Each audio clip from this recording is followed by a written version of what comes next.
and welcome to today's series of Baker's Diaries. On this platform, we get to interact with different players in the industries, crafters, bakers, and trainers. Our guest today is someone who's created and built something for herself in the craft industry, and we get to learn and understand more about what it takes to do what she does. Hi, welcome to Baker's Diaries. How are you? I'm fine. How are you? Fine, thank you. Yeah. Thank you for having us. Oh, nice coming here and visiting us. Introduce yourself to our viewers. My name is Evelyn Gichuki, the founder of Sugarcraft.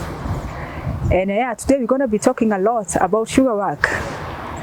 Beautiful scenery you have here. This is amazing. Lakini baridi. I know. Kikuyu is cold. Kikuyu is very cold. Mtu akitaka kufika hapa anafika hapa aje. So if you're driving to Kikuyu, you use the Southern Bypass or Wayaki Way or Matatu number 105. It takes you to Kikuyu.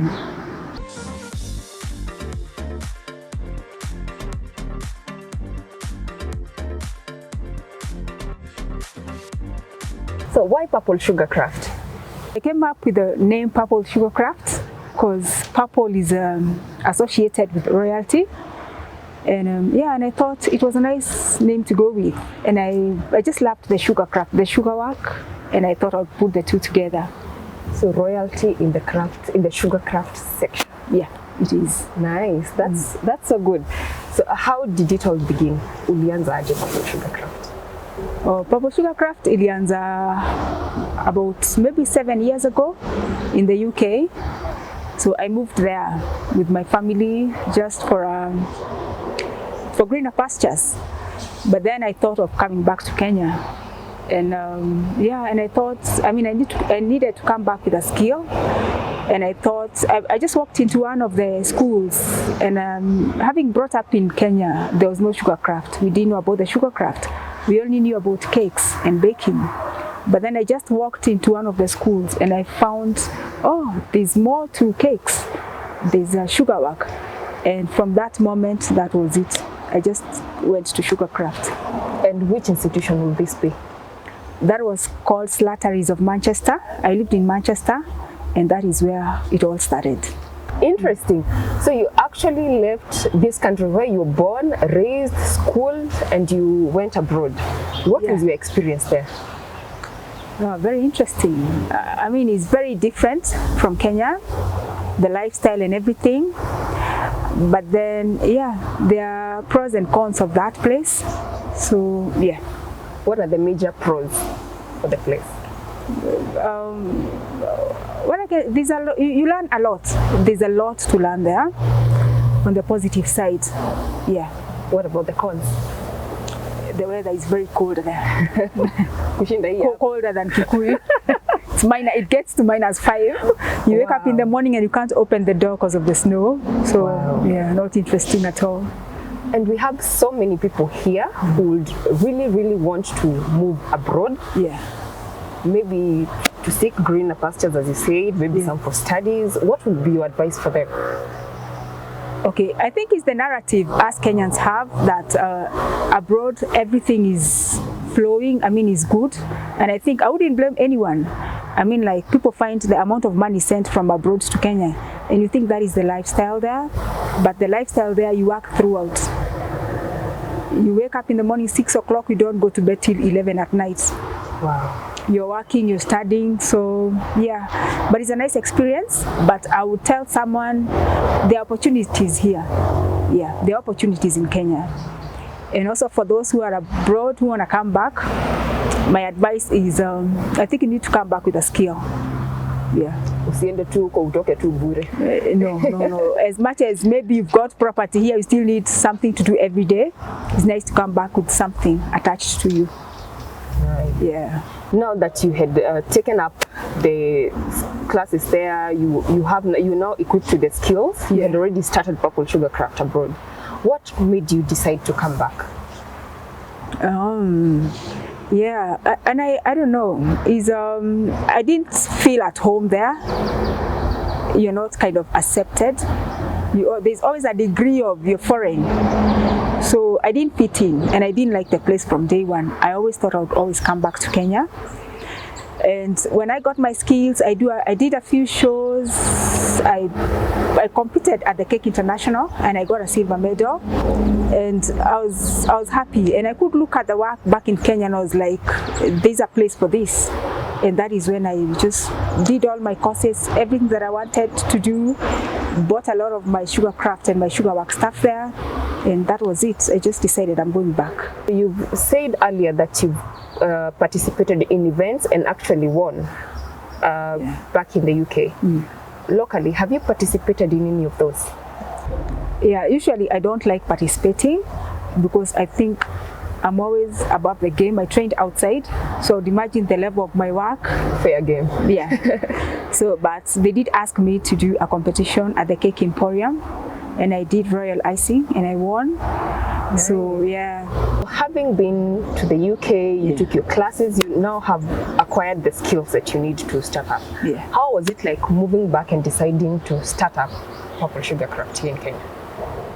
Yeah, it wasn't easy. Like I'd been away for quite a few years, and when you go away for a few years, you lose connection even with your family. And now coming back, I never knew any baker. Wow. And I met one of the bakers. He told me, can I come and show you where we buy our cake stuff? And she took me to Topserve, and I was very amazed. What is this that amazed you so much about Topserve? Is because I found everything that I wanted in there. All the baking stuff, the Sugarcraft stuff. It was a one-stop shop for me. Yeah. And so now you have kickstarted now Purple Sugarcraft. Yeah. How was it now getting to acquire clients, putting out your products? Yeah, I think it was more of the word of mouth, and I think my work was different. I'd been called for a training to go and train in Tanzania, Dar es Salaam, and I was trained in Mombasa, which was amazing. That is twice now, and that gave me an open up, and I met the bakers and learned, because I also had to learn how things are done in Kenya, which is different from how things are done in the UK. Yeah, and I think that gave me a breakthrough. And what is the major difference of the Sugarcraft concept here versus the Sugarcraft concept back in the UK? Well, it's quite a gap. It's quite a gap because, like in the UK, you don't make your gum paste, you don't make your fondant, you buy it ready. And some of the challenges that I had when I came back is making my own fondant. I never thought anyone would make fondant. It's the first time I saw gelatin with my eyes was here. So it was quite a challenge. But now, I mean, when you go to Rome, you have to do what the Romans do. Yeah. Yeah. Okay. So I learned, and bakers, they really helped me a lot in settling because they taught me how to make the fondant. Yeah. So you actually learned how to make the fondant locally? Yeah, there. Interesting. How did people embrace whatever you are now introducing into the market?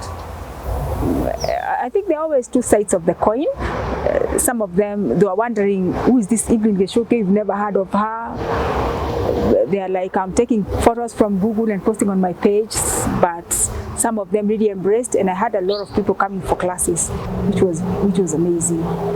And what are the challenges you face, especially when you're going through the trainings? Usually is you get beginners and you get bakers who are already in the industry. Now putting them together, so halfway you're in the training and someone says, oh, what is this?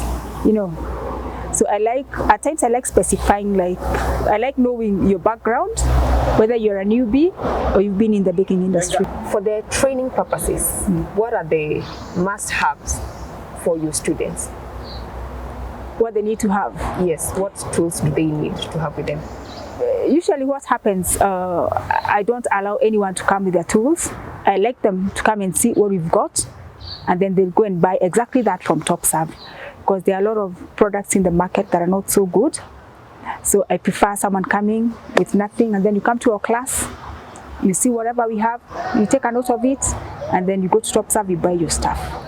So for the training purposes, you provide all the tools and equipment that the trainees will need to start out with. Yeah, and you take all your things back home with you. Whatever it is that you've made. Yeah. What trainings do you offer at Purple Sugarcraft? We offer trainings on royal icing, fondant figurines, flowers, and royal icing. And what products are out there that are associated with Purple Sugarcraft? Yeah, we sell quite a lot of products. We have baby booties, we have graduation packs, we've got flowers, we have dummies, we also sell fondants, we also sell gum paste. Then it makes it very easy now for the bakers. You don't have to make everything.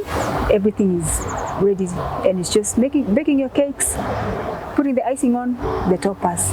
Then it gives a very nice finish to your work and very different from the usual stuff. And all those products are available at Topserve branches all over the country. For the dummies, we have decorated ones that has to be on order, and we also have displays. You can see some of our dummies on display at Topserve branches. Good. Yeah. If one wanted a decorated dummy, they have to get directly in touch with you. Yeah, usually but you can also make your order with Topserve. You can give them all the details that you want, and then they'll get back to me. Yeah. And how long will this take? Or that takes about 4 days, 4 working days. Yeah. One to get the finished product. Yeah. Okay. In Sugarcraft, what would you say is the biggest investment? Oh, the biggest investment I think is the skill, because I think I spent a fortune.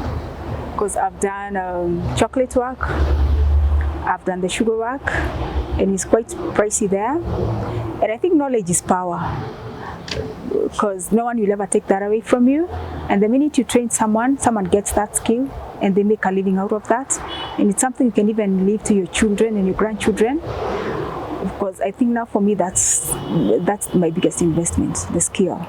Where do you see the Sugarcraft industry in the near future? Oh, I think we're headed for big things, and I think Kenyans bakers, they're ready to learn. And I think, yeah, things have changed. For the 5 years I've been here, I've seen work progressing, and I think we are headed for big things. Yeah, because I've seen bakers going to participate from Kenya, going to participate in the UK, which is quite a positive. But headed in the right direction. Yeah. Bigger things, greater things. Yeah, absolutely. Okay. Yeah. So we'll take a short break and we'll be right back.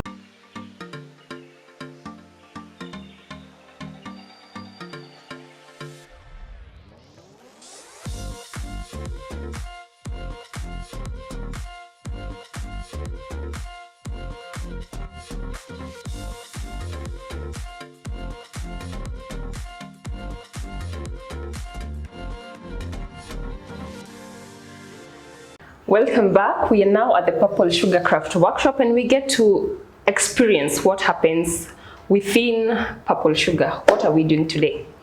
Today I want to introduce you to how we cover the dummies, and using one of my products, which is the fondant, Purple Sugarcraft fondant. It's available at Topserve branches. It comes in 500 grams and 1 kg. And I'm going to show you how we're going to cover this dummy today, and I'm going to show you how to cover that. So what happens when you get if you want to cover your dummy, what you do, you just take a tiny bit of fondant and you put it at the bottom just for it to stick, because it's got nothing to stick on. And then you just wet your dummy a little bit with a tiny amount of bit of water, and you press it on your board. What is the essence of wetting the dummy? Because you see, for a real cake, there's cream all over, so your fondant gets stuck on the cake. But now with a styrofoam, with the dummy, there's no fat in there or anything to stick the fondant on. That's why we use the water for the fondant to stick on the dummy. When you get your fondant out of the bag, you need to warm it. Just work it a bit.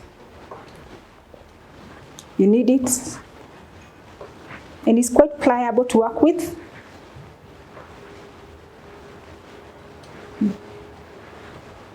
So you need to warm it, to knead it, just to soften it to a working consistency. I think I'm okay with that. And what I need is a tiny bit of icing sugar at the bottom, a rolling pin available at Topserve. And you roll back and forth, and you keep turning it. So 1 kg of fondant can cover about an 8-inch cake. And I keep turning it. And what I do, if I'm covering a round cake, I try and keep my fondant round, just to make sure you have enough fondant to cover the cake, because you don't want to place fondant on the cake and then you find out like it's not enough. And how do you know you've rolled it enough? How do you estimate the thickness of your fondant for you to cover the cake? I think that maybe about 2 millimeters. Anything above 2 millimeters is fine. What is so unique about purple sugar fondant? Oh, the good thing about this fondant is that it doesn't break. You know, like when you're rolling, can you see it's not breaking at the edges? Yeah. Yeah, it's very friendly to work with.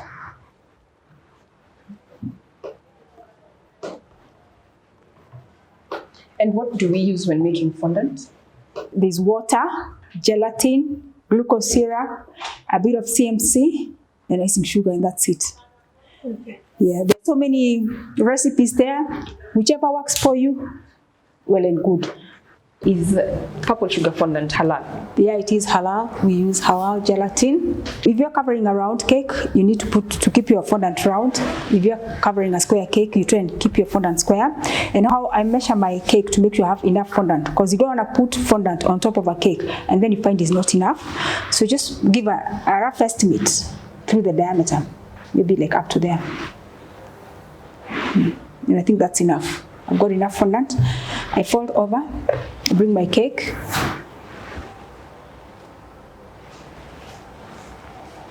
That.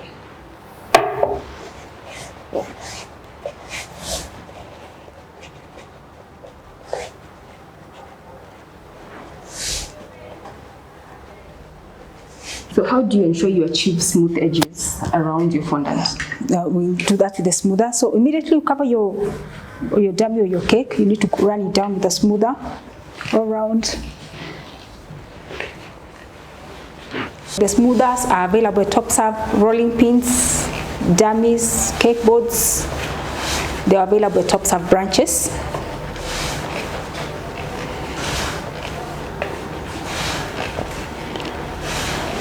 Yeah, so we need to get the excess off.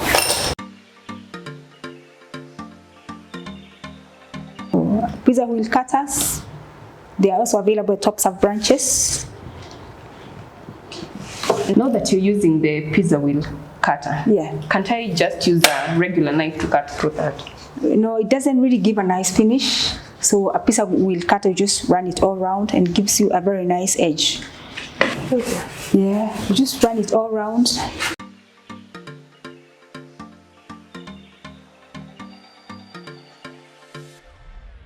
And how do we achieve like the desired colors on fondant? Usually with the paste colors, they've got a wide range. So you've got blue, you've got a lighter blue, you've got a navy blue. But for the powder colors, you need to put the powder color and you let it sleep overnight. Now from that, you can, if you want a lighter shade, you can always add a white to the blue. So it gives you lighter shades with the powder colors. But with the gel colors, they've got quite a variety. So you can go with whatever shade you want. Okay. Yeah. So what you do, if you want to put the color, if you want to color your fondant, so you just need a little bit. Always try and work out your fondant anytime you want to use it. I usually use the back of my brushes to put my colors. So I always start with a tiny bit. Because you can always add, but you can't take off.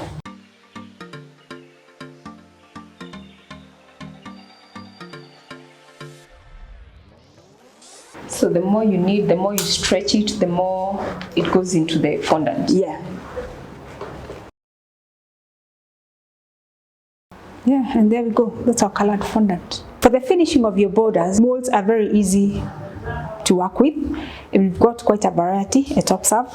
So what you do working with the molds, you just dust it with icing sugar or corn flour, whichever you prefer, and you take a bit off. Then you take a bit of your fondant and you just knead it a bit. So depending on what shape of mold you're working on, like this one is a long one, so I try and roll my fondant lengthwise, and you press it in there, into the mold.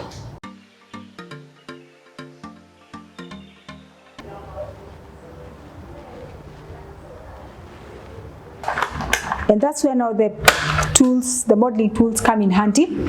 So using the knife, I hold my finger onto the mold and using a sewing motion back and forth.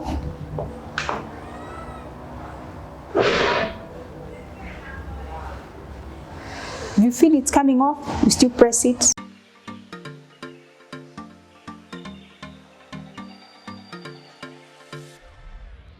Make sure all the cavities are filled and it's nice and clean on top. That's how you get a clean mold out of it. You take it off.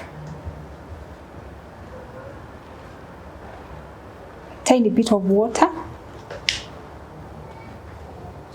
And these brushes are also available at Topserve. They come in a set of 6. So just water the mold everywhere. Yeah.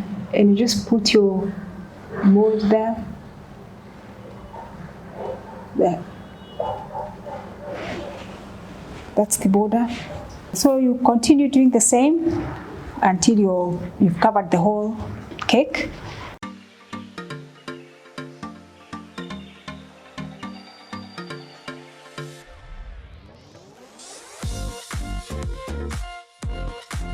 Now I'm going to show you how we do the sugar flowers.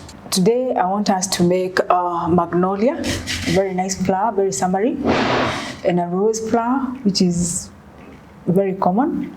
And we'll also make a large peony using 1 petal cutter.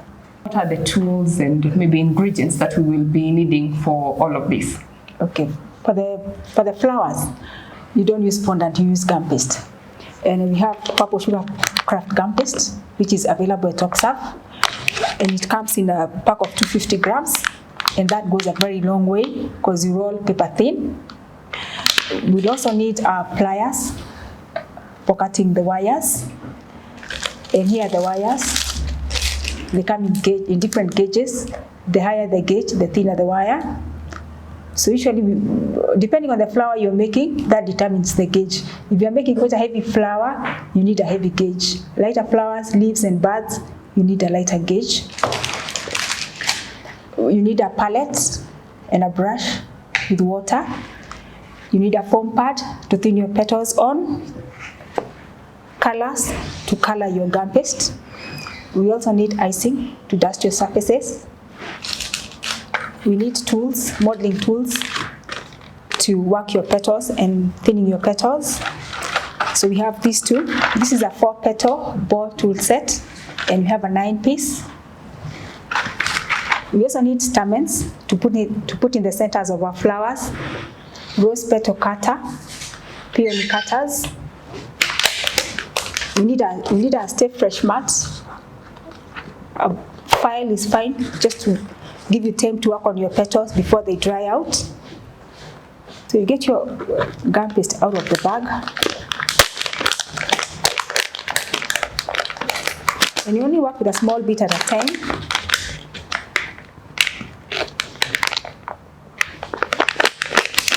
And you make sure you seal the rest because of drying. And you work it. It's very easy to work with.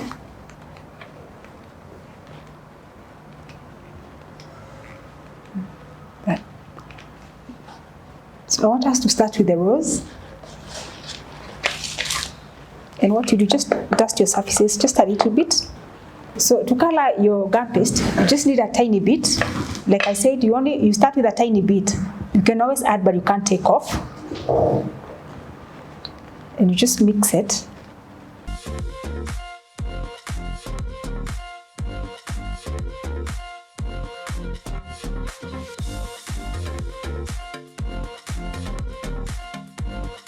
So you roll it paper thin. Can you see how thin it is? You roll it paper thin and you cut it out. So we're going to make the rose. As I said, we're making the rose. So what you do, this is a gauge 22, and what you do, you cut into half. And what you do, at the edge of that, you just bend it, you hook it, just for a bit of stability. And you take a small piece of gum paste, you roll into a ball and into a cone. That, and you dip the end in water and you hook it there. So that's your bud. So we're going to build our flower on this bud. And what you do, we already have our rolled gum paste. And using so you put your gum paste onto your foam pad and you take your ball tool, and what you do, you just soften the edges.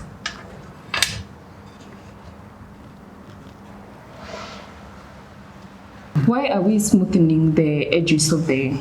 The reason we soften the edges is just to make them more realistic, because the thinner they look at the edge, the more they look real. Yeah, that's why we soften the edges. And can I do the back and forth? Because I'm seeing you're doing one motion to one direction. A rose is not quite a frilly flower. That's why you make, if you go back and forth, you make it very freely, and a rose is not a frilly flower. That's why we try just to move it with just one motion. Okay. Yeah.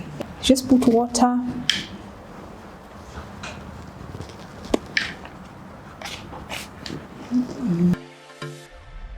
Why are we adding the water? You can either use gum glue or water, and that helps the petals stick on your bud. Yeah.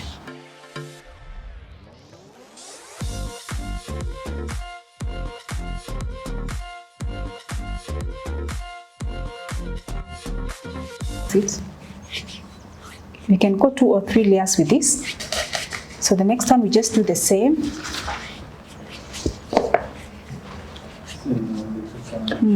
We soften the petals.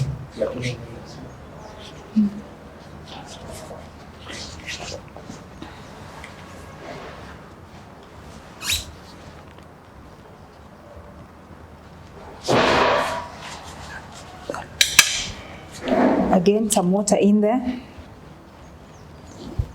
Just hold the petals again. You can also use gum glue, and edible glue is available at Topserve. Okay. So what you do? Take a second. Yeah, you can put the calyx on. You take it off the pad, upside down. Just press it all around.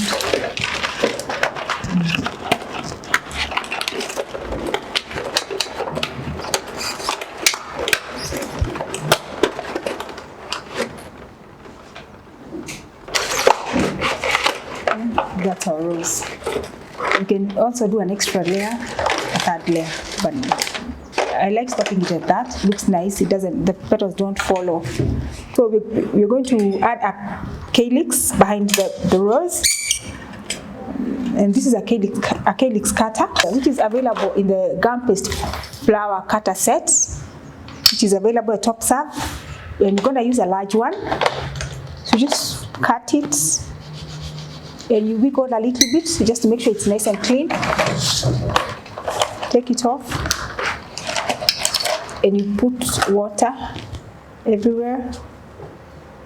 And you put your flower through. And you make sure all the sides are all stuck there. A bit of water there, and you roll a small ball for the ovary.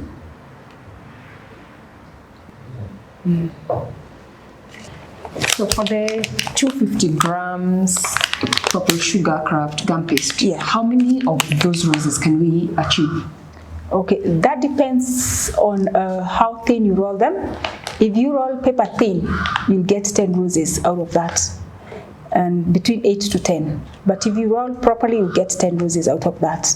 These roses are available at Topserve branches. So our next flower is the magnolia, a very beautiful flower. So this is the magnolia flower, and these are the cutters. They come in 3 sizes, and use them at the same time. So we've got the the smaller cutters in there, the smaller petals in there, then the medium ones and the large ones. And we already have some cut here. And because it's quite, it's not quite a thick flower, so we can use gauge 24 for that. And what you do, so each cutter has 3 petals, so we'll need about 9. So I need 3 wires. Again, you cut them into 4, into half, and then half again.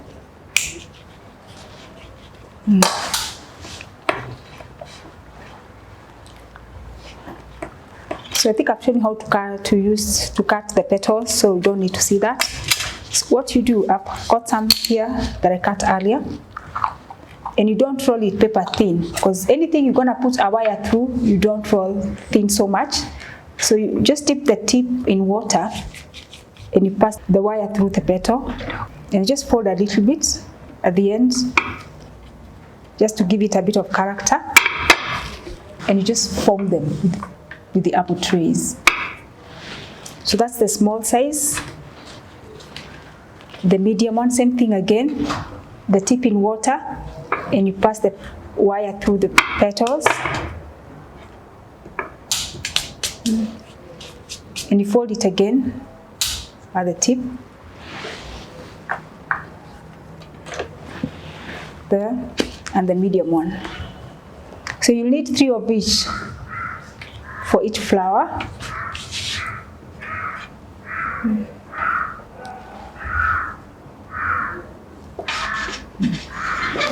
And to assemble them, we need stamens. Stamens are available at Topserve, and they come in different colors and sizes. And what you do, you fold them together, and you pass a wire through.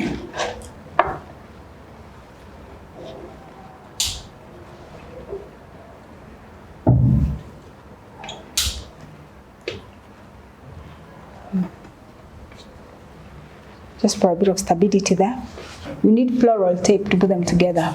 And they come in 2 colors. We have green and white, whichever your preference. So what happens, this tape is got a glue in there, so you need to stretch it a bit to get the glue out. Then you cut, and because these wires are very thin, we need to split this tape, because it will be very bulky on the thin wire. So usually we cut a lot of this, split it into 2. That's why we have all this. And what you do, so I want us to start assembling these flowers.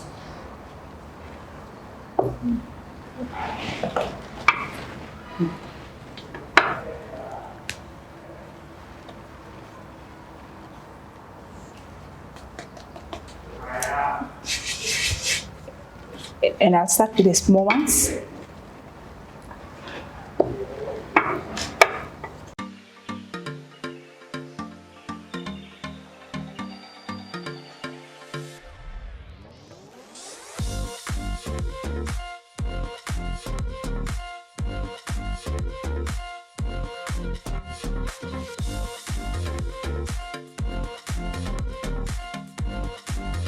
So in case you find the wire is long, you can always cut it just a little bit, get the bit off, which is very beautiful. So what happens, if you want to put this on a cake, the tape is not food grade and the wire is also not food grade. So you need to wrap this with a cling film or foil, or you've got something called a posy pick. You put it in the cake and then you put, or even a straw, a drinking straw, you put it in the cake and then this goes in the straw. So it has no contact with the cake. So our next flower is going to be the peony. And we're going to use the large cutter, so we're going to use the 3 small ones. And what you do, I've got some paste already cut. Using a ball tool, and you just thin the edges. You soften the edges.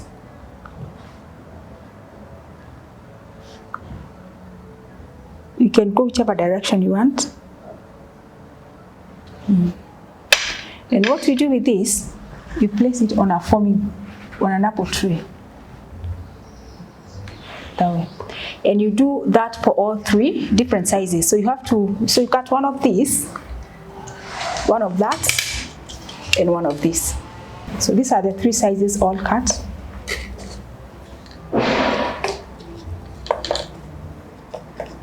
So you have to leave this overnight to dry. And then you just take them all out. Tiny bit of water or edible glue or ice or royal icing. Tiny bit in there. And you crisscross them. Tiny bit of water again. The next one there. So for the finishing off, tiny bit of water. You can either use the sugar parts or dry gist, stamens. Just drop them in there.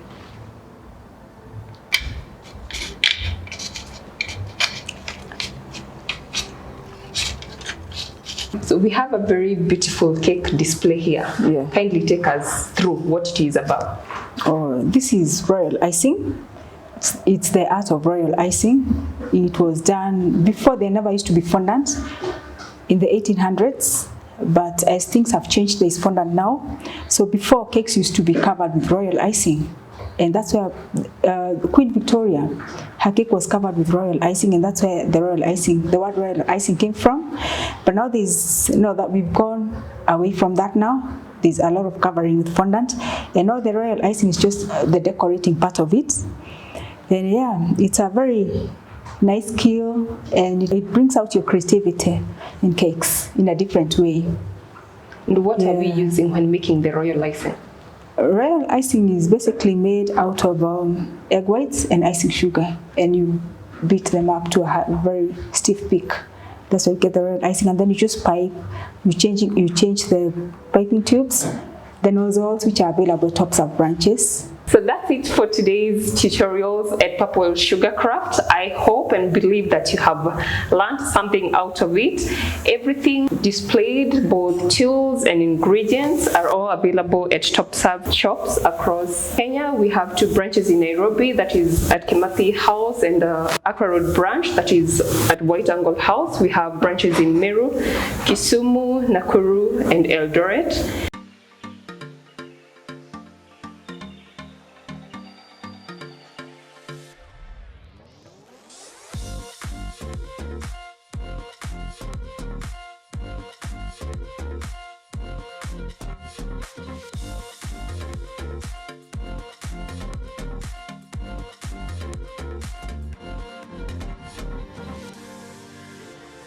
Welcome back to Baker's Diaries. Where should one come and train with Purple Sugarcraft? I think, as I always say, the basics are done right. And I give you those small bits that you need to get them right when you're doing Sugarcraft. It's a journey. If you just do it on top without having the basics correct, you always find your work has a bit of issues. It's not very clean. But I always start someone from the ground. If you're a newbie or you've been in the industry, I know where to gauge you when you start from the basics. Yeah. What would you like to clarify about Purple Sugarcraft? Oh, Purple Sugarcraft, we don't teach on baking. We only do sugar work. So that's the Sugarcraft skills. And the students who come, I would like them to practice more, because to be honest, 70% of my orders, especially for the flowers, they are people that have trained. And if you come and train you and you don't practice, you'll never get it. Because to be honest, I always tell my students, whatever we train you here is only 30%. 60% you have to practice, 10% you keep learning. So if you come and train here and you don't practice, surely you forget about it. Yeah. And what will be your word to people who are currently getting out of school and maybe this is something they would want to venture into? What will be your word of advice to them? I mean, it's nice to get the basic training. Of course, with the Sugarcraft, you can't do Sugarcraft on its own. You must have the basics of baking. So you can go to baking schools, you get the skill, and then now you can come to us, and then we can take you to the next level, which is the Sugarcraft. Yeah. Your work really speaks for itself, from the realistic looking flowers, the figurines and everything else. What is your inspiration behind all of it? Oh, yeah. You have to do a lot of your homework. You have to read, and you have to read widely. I spend a lot of time on YouTube. I mean, I follow very great sugar crafters in the world. Those are my inspirations. Which are these crafters that inspire your work? There's this one called Kerry D, to be honest, and I had to travel so many miles just to go and take a class with him.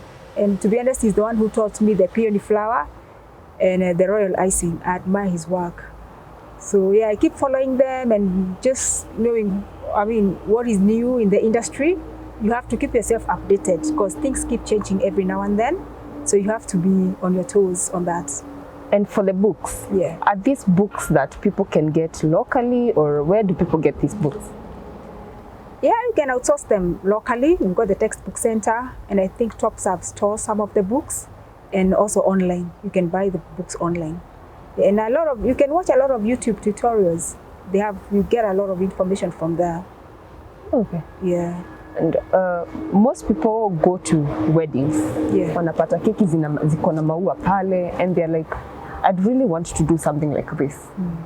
What will be your advice to them? Maybe it's a baker anataka kuventure into Sugarcraft. Yeah. People have just left school, wanasema hakuna kazi. What will be your word of advice to them? Oh, then that's where we come in now. That's where Purple Sugarcraft comes in, because we've got all those skills.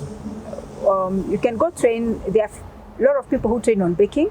You can go and you go learn how to bake from those who train on baking, and then now you come to us. We'll take you through all those skills, and you'll be very equipped to go and do your own thing now.